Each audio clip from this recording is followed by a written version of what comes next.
Before being signed under Island Def Jam Records, before the numerous awards, before becoming one of the highest selling musicians in South Africa, Nasisi was a dreamer who fell in love with rap music at 8 and began recording at 9. He kept perfecting his craft, and 7 years later, he got paid for the first time 300 rands for a club performance. Then the hustle continued. Nasisi got to the spotlight at the age 18. We will be looking at his journey before all the strings and blings.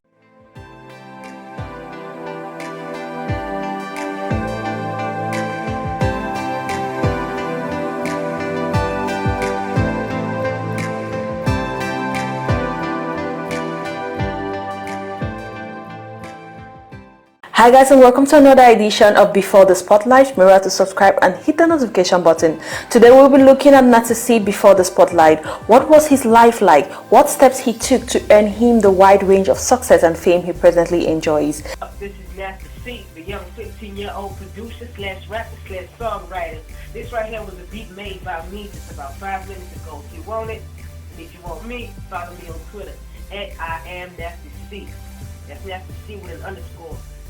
Singer Caesar David Jr., widely known as Nasisi, was born on the 11th of February 1997 in Soweto, Johannesburg, South Africa. His name, Singer Caesar, means anchor of the nation. Interesting fact due to how his life turned out. After the passing of his mother when he was 11 months old, he moved to Durban to live with his father. Influenced by a variety of factors, Nasisi fell in love with rap music at 8 and began recording at 9.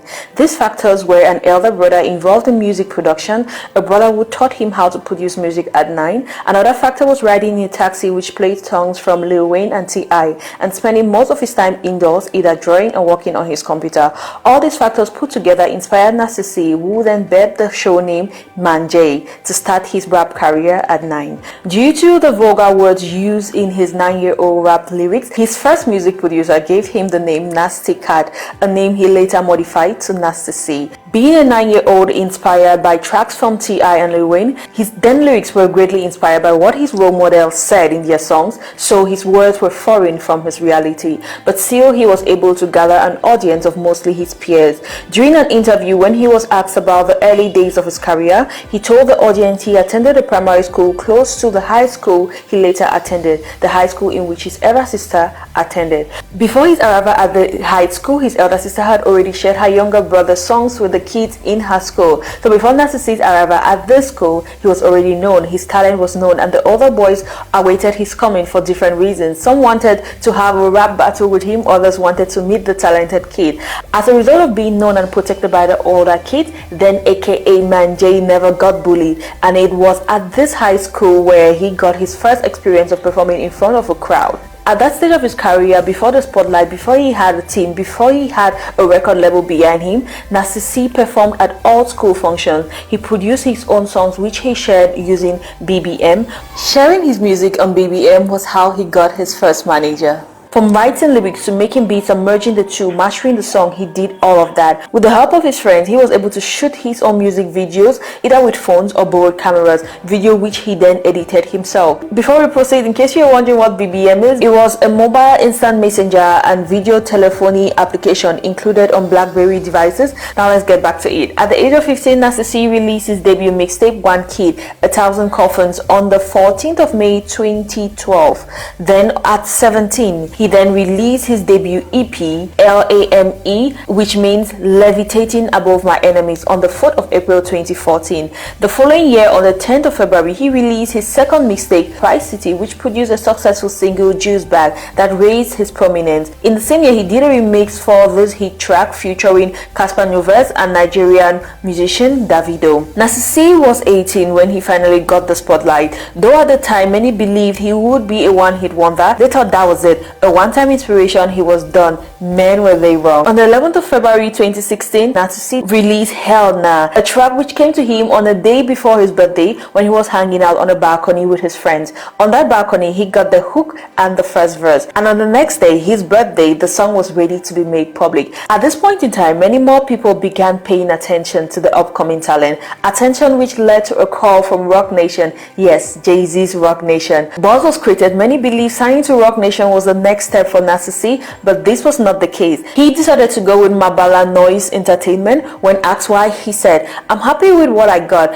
It wasn't a 360 deal. It wasn't a random artist deal. It was something that I always wanted. I always said, if I sign, it will be under these conditions," and Mabala brought those terms. On the 23rd of September 2016, Narcissi then released his debut album, Bad Hair, under Mabala Noise Entertainment, with Hell Nah being the lead single. An album put out there for free because he could not get a particular song cleared, a song dedicated to his dad. For the album's artwork, he got his fans on Twitter to email him their portraits showing their bad hair periods. He then combined all the portraits in an artistic manner, assembling his face. Bad Hair reached number 1 on the iTunes local chart and was the most streamed album in South Africa within 24 hours. Narcissi released a 14-minute film featuring 3 songs from Bad Hair, directed by Carl Lewis. The short film, which included tracks like Don't Do It, Good Girls, and Snapchat Holes and Phases Rolling, was commercially featured in several countries including France, Germany, UK, and the US, which was infrequent for an African video.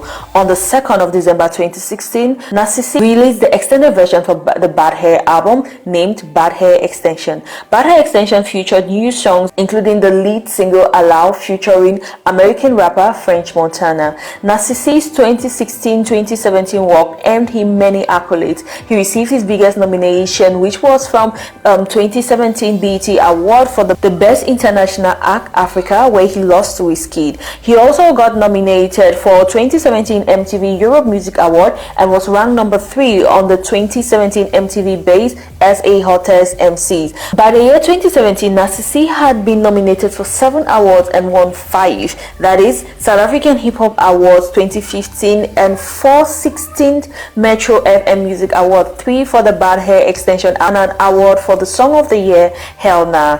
In 2017, he also commenced the Iverson Tour. 2018, he dropped the album Strings and Bling, an album which featured American rapper A$AP Ferg. 2018, he established his own record label, Thorax Record, in which he signed himself and Rollin. In March 2020, Billboard reported that Narcissi signed a joint venture deal with Def Jam Records with the release of single There They Go as his debut under the label, a label under which he released his most recent album, Zulu Man with Some Power. Narcissi has come a long way from Manje, but he still remains the kid who had a dream and was willing to go against the wish of his father, who preferred him to focus on his studies and do music as a hobby. His journey is another example of all you can achieve when you go for your dreams, not letting your limitations or setbacks keep you down. All the best to you, Narcissi. We love seeing you grow. Thanks for watching. Remember to subscribe and hit the notification button. It's been Eta on Chakara TV. We are craziness with a strategy.